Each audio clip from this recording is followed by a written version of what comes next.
আশা করি আপনার ট্যাংরা মাছের অনেক ধরনের রেসিপি এর আগে খেয়ে থাকবেন, কিন্তু একবার এই পদ্ধতিতে ট্যাংরা মাছের লাল লাল ঝালটি বানিয়ে দেখুন। এটি যেমন টেস্টি হয় তেমন খেতে হয় দুর্দান্ত। খুব সহজে ইজিলি ট্যাংরা মাছের এই তেল ঝালটি তৈরি হয়ে যায়। বাই দা ওয়ে, আমি মৌ, আপনাদের সকলকে আমার চ্যানেলে স্বাগত। চলুন দেখিনি কিভাবে খুব সহজেই ট্যাংরা মাছের তেল ঝালটি বানাবো। এটি বানানোর জন্য আমি ট্যাংরা মাছ নিয়ে নিয়েছি। ট্যাংরা মাছটাকে খুব ভালোভাবে ধুয়ে পরিষ্কার করে নিয়েছি। এবার এতে আমি নুন, হলুদ আর সর্ষের তেল দিয়ে মাছটাকে খুব ভালোভাবে নুন হলুদ মাখিয়ে নেব। দেখুন আমি নুন হলুদ দিয়ে দিয়েছি আর দিয়ে দিচ্ছি সর্ষের তেল দিয়ে এবারে মাছটাকে খুব ভালোভাবে ম্যারিনেট করে নেব। নিয়ে 10 মিনিট রেস্টে রেখে দেবো। আপনি যদি আমার চ্যানেলে নতুন হয়ে থাকেন তাহলে আমার চ্যানেলটি সাবস্ক্রাইব করার অনুরোধ রইল। পাশে থাকা বেল আইকনটি অবশ্যই প্রেস করে দেবেন, তাহলে আমার ভিডিও সর্বপ্রথম নোটিফিকেশন আপনি পেয়ে যাবেন। দেখুন মাছটাকে খুব ভালোভাবে আমি নুন হলুদ তেল মাখিয়ে নিচ্ছি। মাছটা খুব ভালোভাবে ম্যারিনেট করে নিয়েছি। এবার 10 মিনিট রেস্টে রেখে দেবো। ততক্ষণ একটা মশলা তৈরি করে নেব। তার জন্য আমি নিয়ে নিচ্ছি মিক্সি ব্লেন্ডার। তাতে আমি দিয়ে দিচ্ছি আদা কুচি, দিয়ে দিচ্ছি কয়েকটা শুকনো লঙ্কা, আর দিয়ে দেবো কিছুটা পরিমাণে গোটা জিরে, আর দিয়ে দেবো গোটা ধনে, দিয়ে দেবো সামান্য পরিমাণে জল, দিয়ে সমস্ত মশলাগুলোকে খুব ভালোভাবে পেস্ট করে নেবো। এদিকে গ্যাসে কড়া নিয়ে নিয়েছি, তেল দিয়ে তেল গরম করে নিয়েছি। এবার এক এক করে মাছগুলোকে দিয়ে দেবো। দেখুন আমি এক এক করে মাছগুলোকে দিয়ে দিচ্ছি। দিয়ে এটাকে ঢাকনা চাপা দিয়ে দেবো। ট্যাংরা মাছ খুব ঠিক রয়, তাই ভাজার সময় একটু সাবধানের সাথে ভাজবেন। মাছটাকে যদি তেল মাখিয়ে রাখেন তাহলে ট্যাংরা মাছ ভাজার সময় ঠিক যাবে একটু কম। আর একটু ঢাকনা চাপা দিয়ে ভাজলে খুব একটা অসুবিধা হবে না। এক পাশটা ভাজা হয়ে গেলে আমি উল্টে দিচ্ছি, দিয়ে অপর পাশটাকে ভাজতে থাকছি। দেখুন একদিকটা ভাজা হয়ে গেছে, আমি এবার উল্টে দিচ্ছি, দিয়ে অপর পাশটাকেও ভাজতে নিচ্ছি। দেখুন মাছগুলো খুব সুন্দর করে ভাজা হয়ে গেছে। সব দিকটাকে একদম সুন্দর করে লাল করে ভেজে নিতে হবে।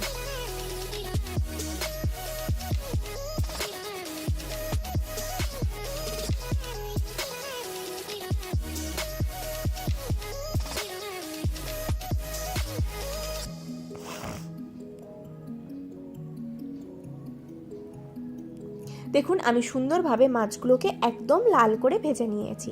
এবার মাছগুলোকে আমি তুলে সাইডে একটা পাত্রে রেখে দেবো। দেখুন মাছগুলোকে আমি তুলে নিচ্ছি।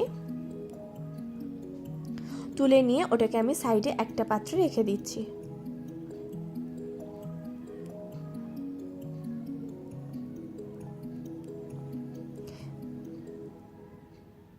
এইভাবে আমি সমস্ত মাছগুলোকে সাইড করে রেখে দেবো। দেখুন এইভাবে আমি সব মাছগুলোকে তুলে নিয়েছি। এবার ওই তেলেই আমি লম্বা লম্বা করে আলু কেটে রেখেছিলাম, সেই আলুটাকে নুন আর হলুদ দিয়ে খুব সুন্দর করে লাল করে ভেজে নেব। দেখুন আমি নুন দিয়ে দিয়েছি, দিয়ে এটাকে ঢাকনা চাপা দিয়ে খুব সুন্দর করে লাল করে ভেজে নেব। আপনারা আলুটাকে অবশ্যই লাল করে ভেজে নেবেন, তাহলে খেতে দুর্দান্ত টেস্ট হবে তেল ঝালটায়।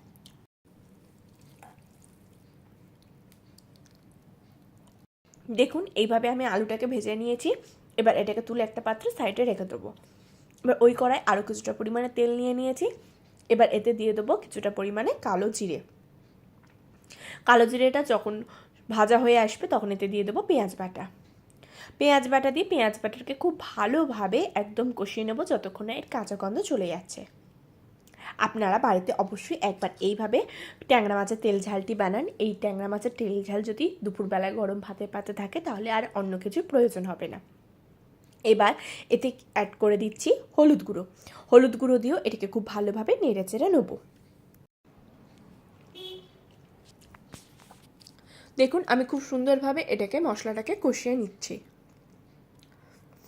মশলাটা কষানো হয়ে গেছে। এবার আদা জিরে ধনে ও শুকনো লঙ্কার যে পেস্টটা তৈরি করেছিলাম সেই পেস্টটা এতে দিয়ে দিচ্ছি। দিয়ে এই মশলার সাথে খুব সুন্দরভাবে কষিয়ে নিচ্ছি। আমরা এখানে কোনো গুঁড়ো লঙ্কা ব্যবহার করব না, যে শুকনো লঙ্কাটা ব্যবহার করেছিলাম সেটাই এখানে ব্যবহার করব। আর আমরা এখানে ব্যবহার করব কাশ্মীরি লঙ্কা। দেখুন সমস্ত মশলা দিয়ে খুব সুন্দরভাবে কষিয়ে নিচ্ছি যতক্ষণ না এর কাঁচা গন্ধটা চলে যাচ্ছে। এইভাবে অলমোস্ট 2-3 মিনিট খুব ভালোভাবে কষিয়ে নেব। 2-3 মিনিট খুব ভালোভাবে আমাদের কষানো হয়ে গিয়েছে। এবার এতে অ্যাড করে দেবো কাশ্মীরি লঙ্কার গুঁড়ো। দেখুন আমি 1 চামচ মতন কাশ্মীরি লঙ্কার গুঁড়ো অ্যাড করে দিচ্ছি, দিয়ে এর সাথে আবারও কষিয়ে নিচ্ছি।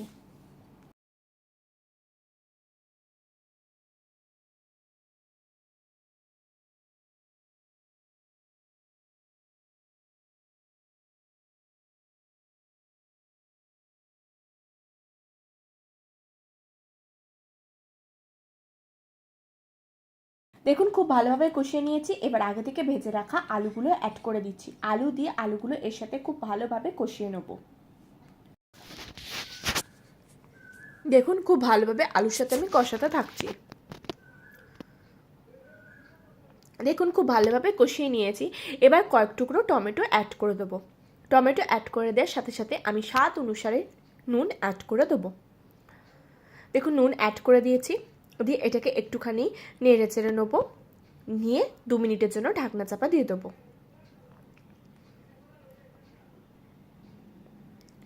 দেখুন খুব ভালোভাবে আমি নেড়ে চেড়ে নিয়েছি, নাড়াচাড়া হয়ে গিয়েছে। এবার এটাকে আমি ঢাকনা চাপা দিয়ে দেবো 2-3 মিনিটের জন্য।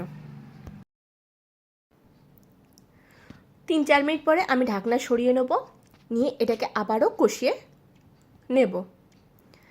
দেখুন সমস্ত মশলা খুব সুন্দরভাবে কষানো হয়ে গিয়েছে। এবার এতে আমি অ্যাড করে দেবো পরিমাণ মতন জল। প্রথমে সামান্য একটুখানি জল দেব, দিয়ে গ্রেভিটাকে খুব সুন্দরভাবে রেডি করে নেব।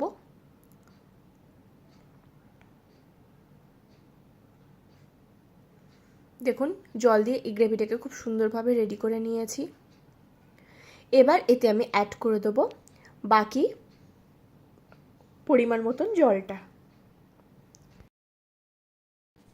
দেখুন আমি বাকি পরিমাণ মতন জলটা এতে অ্যাড করে দিচ্ছি, দিয়ে জলটা এর সাথে খুব ভালোভাবে আমি মিশিয়ে নেব। দেখুন জলটাকে আমি খুব ভালোভাবে এর সাথে মিশিয়ে নিচ্ছি।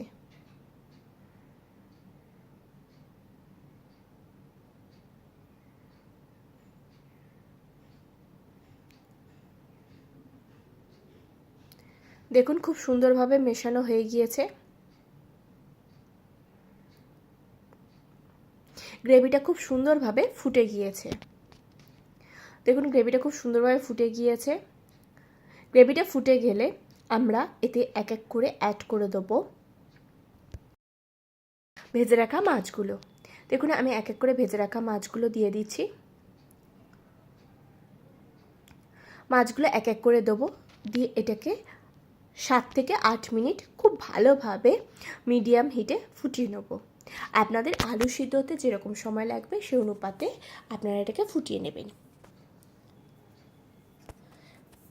যেহেতু আমি ঢাকনা চাপা দিয়ে আলুটাকে খুব ভালোভাবে ভেজেছিলাম, তাই এটাকে 7-8 মিনিট মতন খুব ভালোভাবে ফুটালেই হয়ে যাবে। এবার গ্যাসের ফ্লেমটাকে লো করে দিয়ে আমি ঢাকনা চাপা দিয়ে দেবো 7-8 মিনিট। অলমোস্ট 9-10 মিনিট পরে আমি ঢাকনায় সরিয়ে নিচ্ছি। দেখুন খুব সুন্দরভাবে গ্রেভিটা রেডি হয়েছে। এই সময় আমি 3-4টে কাঁচা লঙ্কা স্লাইস করে এতে অ্যাড করে দেবো। গ্রেভিটাকে একটুখানি নেড়ে ছেড়ে দেবো এবং মাছগুলোকে একটুখানি উল্টে দেবো। আর উপর থেকে অ্যাড করে দেবো কিছুটা পরিমাণে ধনেপাতা কুচি। ধনেপাতা কুচি দিয়ে খুব ভালোভাবে মিশিয়ে দেবো, দিয়ে এটাকে ঢাকনা চাপা দিয়ে দেবো এবং গ্যাসের ফ্লেম একদম লো করে দেবো। 3-4 মিনিট পরে ঢাকনা সরিয়ে নেব। গ্রেভিটা খুব সুন্দরভাবে ফুটে গিয়েছে এবং আমাদের ট্যাংরা মাছের তেল ঝাল খুব সুন্দরভাবে রেডি হয়ে গেছে। দেখুন কত সুন্দর গ্রেভিটা হয়েছে এবং আলু মাছ খুব সুন্দরভাবে সিদ্ধ হয়ে গেছে। এবার গ্যাসের ফ্লেম অফ করে দিয়ে এটাকে ঢাকনা চাপা দিয়ে 2 মিনিট স্ট্যান্ডিং টাইমে রেখে দেবো। তারপর এটাকে গরম গরম পরিবেশন করে দেবো ভাতের সাথে। দুপুরবেলায় গরম গরম ভাতের সাথে যদি এমন সুন্দর একটা ট্যাংরা মাছের তেল ঝাল হয় তাহলে তো কোনো কথাই হবে না, এক থালা ভাত নিমেষে হবে শেষ। আশা করি আজকের ভিডিওটি আপনাদের ভালো লেগেছে। যদি ভালো লাগে তাহলে অবশ্যই লাইক করবেন, কমেন্ট করবেন, শেয়ার করবেন আর আমার চ্যানেলটি অতি অবশ্যই সাবস্ক্রাইব করে নেবেন এরকম নিত্য নতুন রেসিপি সবার আগে পাওয়ার জন্য।